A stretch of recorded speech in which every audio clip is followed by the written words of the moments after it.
السلام عليكم.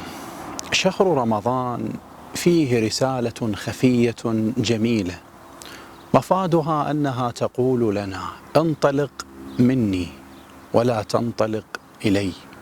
تعامل معي على أنني محطة الانطلاق وليست محطة تصل إليها ثم تجلس. هناك مداليل كثيرة في أن يصوم الإنسان ويترك مشروبه ومأكوله ومطلوبه ومحبوبه. من أجل ماذا؟ من أجل شيء أهم في نظره: رضا الله، الغاية التي يطلبها كل إنسان.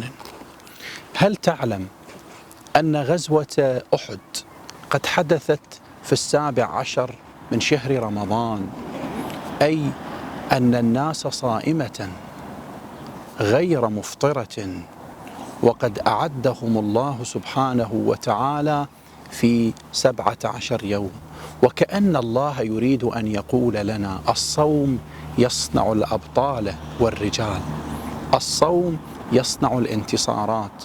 لماذا غزوة أحد في 17 من شهر رمضان؟ الناس صيام، والعطش والجوع والحر الشديد في أرض الجزيرة العربية التي تأكلها الحرة والشمس، لأن الله يريد أن يرسل إلينا هذه الرسالة الخفية: استعدوا برمضان وانطلقوا من رمضان.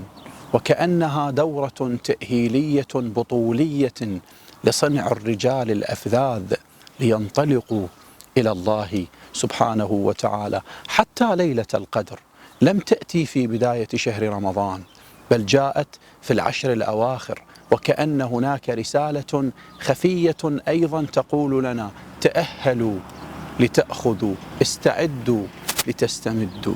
هكذا ينبغي أن تقرأ الرسالة، فتأمل.